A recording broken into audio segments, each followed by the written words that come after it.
Alright, welcome back, ladies and gentlemen, to the Chupacabra's lair. I'm your host, Larry, and we're back for some fancy moonlighting adventures here today, playing Moonlighter. I'm gonna go ahead and look at some of the people that we can get to add to our roster here in town. So we've gotten Vulcan's Forge, he's our blacksmith. We can also get the Wooden Hat, which is a lady that will provide us with some alchemy potions and stuff to stay alive. And if we get some weapons and some armor that are nice, she'll also allow us to upgrade them to give additional armor and damage resistance and some other perks, provided we have the right materials and some money. We can also get the Le Tailor, who I am not really sure what he does. I guess he goes and retrieves our items if we get the shit kicked out of us and we die, but I don't really want to spend 5 grand on him yet, so what kind of upgrades can we get to our shop? So we can get the next level of shop that we can sell 8 items at one time with some additional storage, it looks like, for 8k. We can buy a cheap bargain bin. We can buy a cash register that encourages people to give us tips, a bed that gives us extra health, or a bigger chest. In fact, I'm gonna eye this bigger chest because that just seems like something we need sooner rather than later. And let me go ahead and slot all of my potions, although I will keep the spares on me just in case. And let's go check out and see what the potion vendor lady sells us. Hello, Eris. Oh, a customer. My apologies, it's just this book is just so good. Oh, yes, I am Eris, Weaver, potion master extraordinaire. Come to the Wooden Hat when you need a potion or an enchantment. So, potions are pretty standard fare. You use slime components to build them. In fact, I'll go ahead and make, like, I guess, 3 of them? Yeah, 3 of them sounds good. That'll top off our existing stack of potions. And she makes a large variety of different potions that each do different things. Oh, there you go. Some of these actually, for a really expensive thing, can reveal the map upon use to tell you where you have to go.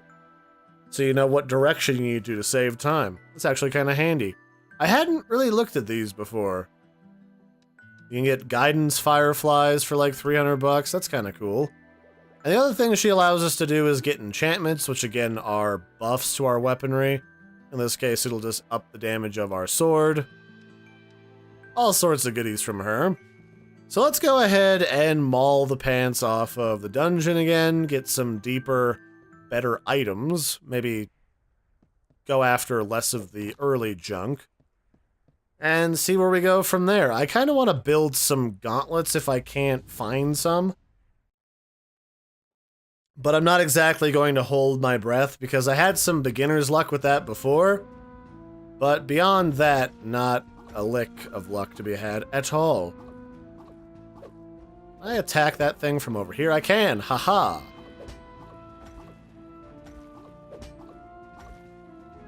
So these guys tend to do 2 smashes on the ground before they stop attacking. So I've tend to find, until you get into later difficulty ones, that if you just smash them behind a rock or something is the easiest way to damage them and stay out of trouble. Oh, this is actually one of the things we kind of need. Some cloth, or some fabric, I should say. And then foundry rests are always used in like every bit of smithing under the sun. So I'll definitely take all of those that I can get. And we've already made off with a free potion. Life is looking pretty manageable right now, I will say. So all we have to do is continue to find some of the random raw materials that we still need. Those rods are included in that list, and we'll be pretty much good to go pretty soon. You really don't need a lot in this game to kind of get the next step up in damage and, like, gnarliness for your character's viability. So if you feel like you're ever kind of weak and caught in a corner, just farm up like the easier levels of a dungeon for a while and you should be good to go. Like, honestly. So what do we got? I'm not entirely certain that these broken sword hilts have any purpose or these ancient pots, but since we have a lot of space still, I'm not really going to be too broken up about the whole ordeal. So the first thing I want to do in here is kill these things, because they're absolutely obnoxious. They kind of remind me of dragoons from the early StarCraft games, where they scuttle around as part of an old broken golem, and they just spit deadly fire at you all the time, being a general-purpose pest. And the ones that are the most dangerous are the ones that quickly scuttle after you, trying to kill you at absolutely every turn. So I will try to save some space by getting rid of the known junk, like those vines and roots I'm pretty sure are barely used for anything, if at all. And this was a dead end. So something I suppose you considered in this game, because they give you free healing shrines or healing wells all the time, is what exactly is the threat to your personal well-being if you can just take a bunch of damage but avoid dying instantly and then go heal for free at one of those fountains? And the answer is, it's less about the fact that you don't get free heals and more about the fact that time is also a factor in this game in a way that you might not anticipate. It's not that the dungeon gets supremely more annoying. What is this? Broken sling. Huh. I don't even know what that does. I've never seen that before.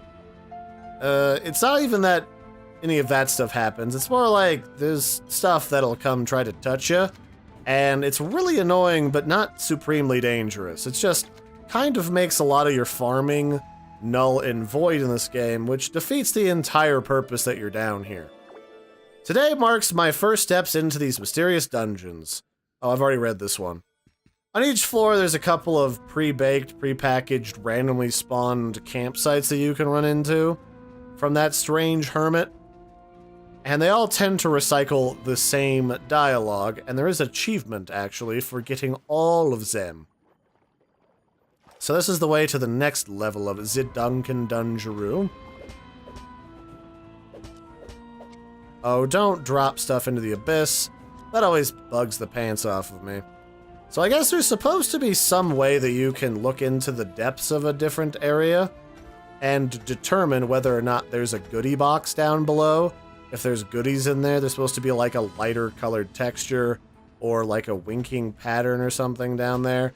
I haven't really been good about trying to check the difference in areas that I stumble upon that I know are good for that. But there was a clue given to me by that very same explorer who's writing all these notes that basically said, you can tell when there's goodies hiding down there if you pay attention. So what does this say? Why? Why do our tools keep disappearing? Chambers full of precious stone are left untouched, but rooms and chests holding our most basic tools keep vanishing. So the idea here is don't leave important stuff in here to come back for it later, because it will be gone. You will not be able to retrieve it. You will not pass go. You will not collect some inordinate amount of cash as you go over a square. You'll just lose it. Use it or lose it kind of situation here.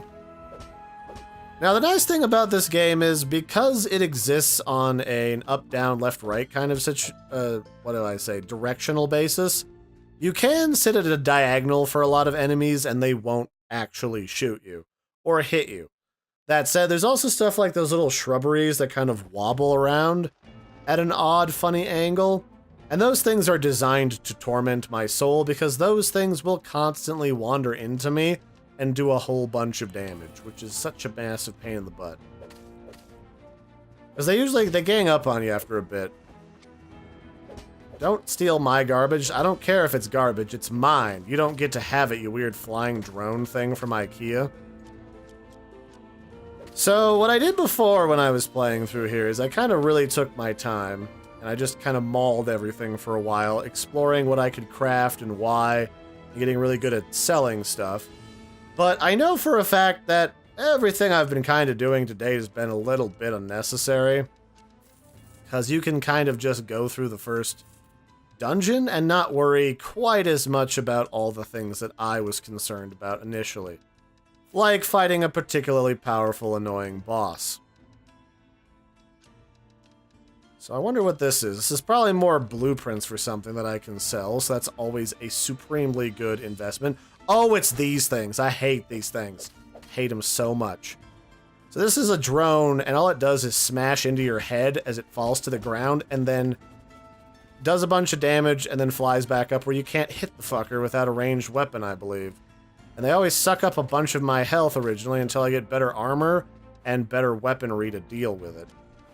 And they just absolutely suck on some primordial level that just ticks me off. So I'm actually going to spend a couple of potions since I've got a couple spares and pretend like none of that ever happened. So occasionally as well, some of these rooms have nothing to do with the current dungeon tile set that you're on, because the current dungeon kind of fits a specific theme, almost. These are actually a preview of the dungeon to come. And the dungeon will always have these almost rifts in reality where you can kind of go and fight something that you would normally only see in the next dungeon over. Ah, fuck. And that would be why you'd probably want that other guy. So I got smacked by those things. Those guys do a shit ton of damage. And I lost all of my precious goodies.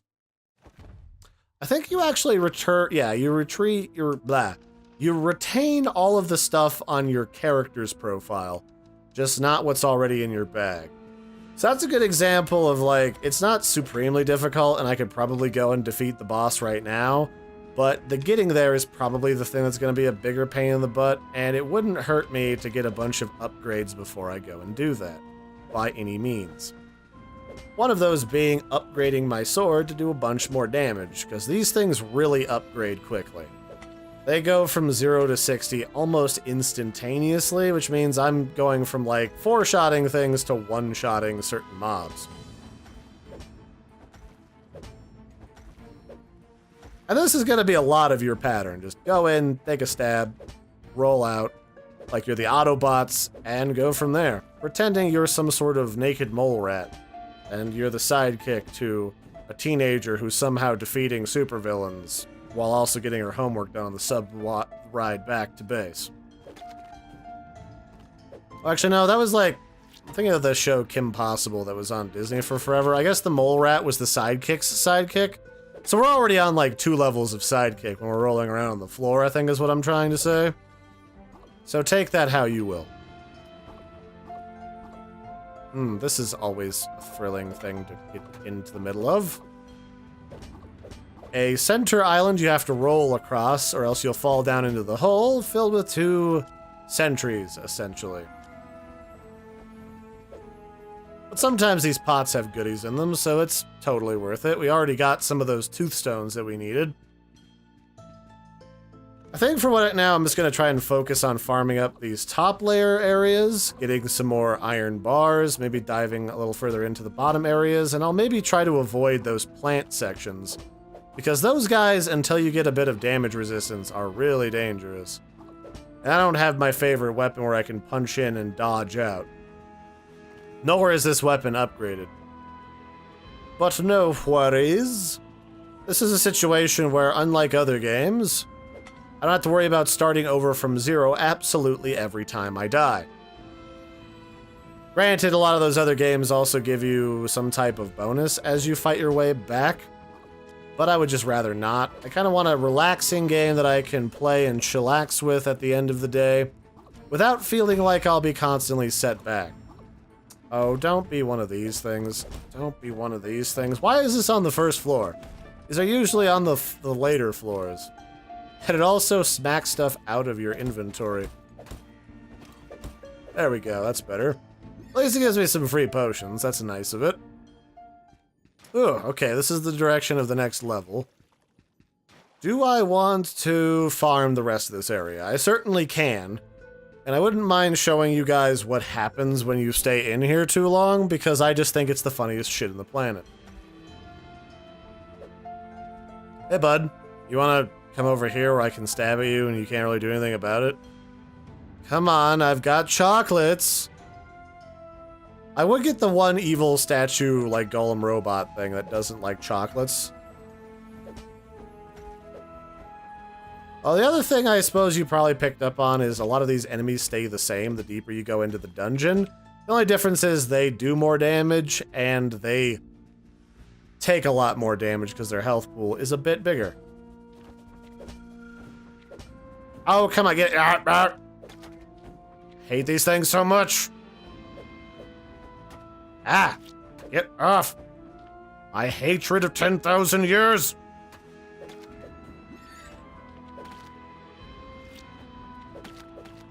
Alright, that's better. These slime rooms are always kind of good for both a chuckle and some additional torment, because you gotta fight your way free of those tentacle dudes. And they also, the red section on the ground, which looks like blood at first glance, I was like, did I just step into like a mini-boss? That stuff also involves being slowed, which is a giant pain in the butt. There we go. I think I need more of these crystals too, so that's always a plus.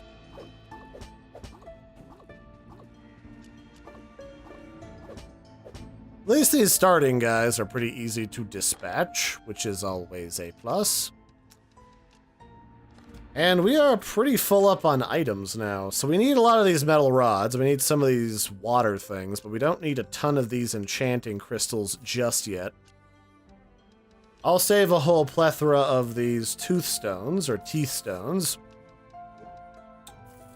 And we need whetstones, so I guess most of this is sticking around for a while. This place is probably a duplicate, so I'll leave that alone. And this floor, for the most part, is explored, so I guess we'll just go heal.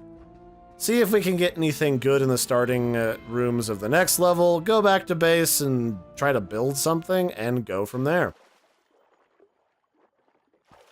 That's a lot of what you do. You kind of farm a little bit till you find just the right things that you need and or want, and then you move on to kill bigger, badder, and scarier stuff.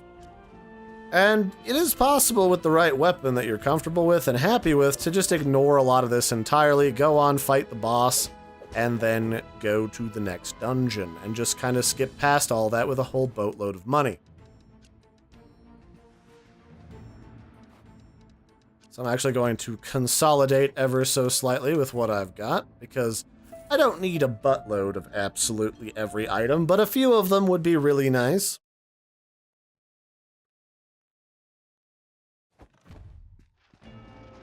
So let's see hither, yonder yore, and never before.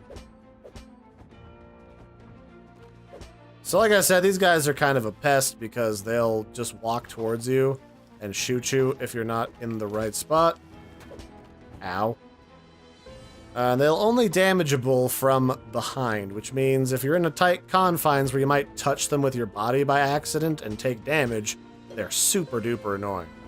On the plus side, you can roll through them once you're more practiced at it, so they're a nuisance that I really don't like, but they're not the worst thing inside of the dungeon. Is this note any different? It feels as if we are fighting an invisible enemy. Every time a room is left empty of people, it seems to vanish, replaced by another chamber that has already been ransacked. So I guess the idea here is that there is some permanence in this dungeon, but not a ton of it, so, you know, be careful. It's weird, mind-bending magic that is meant to torment your soul. Ow! You butt. Ow, ow, ow, ow, ow.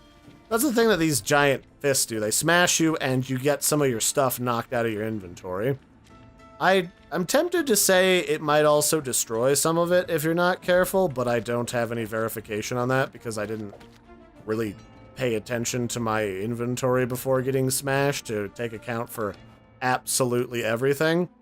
But it's worth noting that there is quite a few things that will fly out of your inventory if that happens. So what do I want to junk? Because there's a bunch of stuff that I know I don't really need a plethora of. I think some of them include these ancient pots. That said, I know for a fact that those tend to sell pretty well, so I think I'll hang on to them. And this will be handy for telling me whatever this is. It's just rocks. Literally stone-cut blocks. Alright. Well, it's not the most useless thing, it's just fairly useless to me. Let's kill these before they wake up, because these really suck. And then we'll deal with the roving plant thing in a minute. Must you chase me now, sir? Must you? Alright, fine. Yeah, these golems are like all kind of old, and I suppose the idea is they're a little bit defective in a respect because they're cracked on the back where you can attack them. And the other golems just kind of blindly follow to try and stab you. Kind of reminds me a lot of other stories and games and everything. Like, what was it? Castle in the Sky had a lot of those guardians that just kind of went around flying and they could do different things. And I get a lot of vibes from that. And a storyline that I've always kind of liked since I first started reading and exploring different movies was the idea of an ancient Atlantis that is just waiting to have all this great technology discovered. And that's like a recurring theme even in human civilization, where you have these great empires rise and fall, and they never seem to rise again, no matter how advanced their technology was. It's like everybody who was able to read their everything just got up one day and said to hell with it. Oh, is this a mimic? This feels like a mimic situation. Please don't be a mimic situation. I would absolutely hate that to death. So mimics aren't particularly dangerous, I just haven't seen enough of them to get their attack patterns down pat. But boy howdy, they are annoying. They will jump on you, bite you, take huge chunks of health, and there's not a ton that you're gonna do about it, frankly.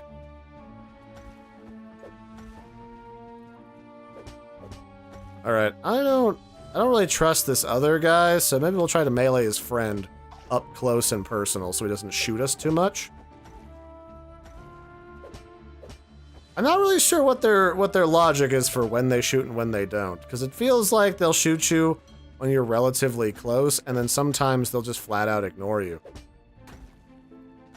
Ow. Well, I just walked right into that one, didn't I? Like, I literally walked into the backswing of all stuff. Okay, better. So now that we've got a fair amount of junk, let's see what's inside of this, and then get the heck out of here. So this is going to allow us to send a whole stack of stuff home, so I'm going to go ahead and use that immediately. What else is particularly valuable? This is valuable, so let's go ahead and send this home. And that'll give us a golem chisel, which I know we need one of these chisels. I think I called it a hilt last time in order to craft some of our weaponry. I'm assuming it's like a magic thing, so I could understand why you need it. Like, you need it to inscribe magical runes onto stuff. Let's put this here, because I don't need it turning anything else into anything. And what else can I junk? There's gotta be something in here I don't need a plethora of, right? I kinda want nearly... Well, I can use these gold runes. I already got a bunch of these last time, I think, so we'll just put those there. And now we should be good to go. We can just hoof it back. Let's just go. Screw it. You can teleport back whenever. That's the takeaway here. You can use it as like a last-ditch maneuver to get out of dodge, so that you don't have to worry about dying and losing all your junk. Because that was kind of where we were getting towards. The boss isn't too bad, but boy howdy are his minions. They don't like us at all. So I think that'll be it for this one, ladies and gentlemen. I've been your host, Larry. This has been more Moonlighter. Hope you've enjoyed so far. But see about getting some sweet upgrades next time. And until then, bye everybody. Do the likey, subscribe-y thing. And toodles fruitles.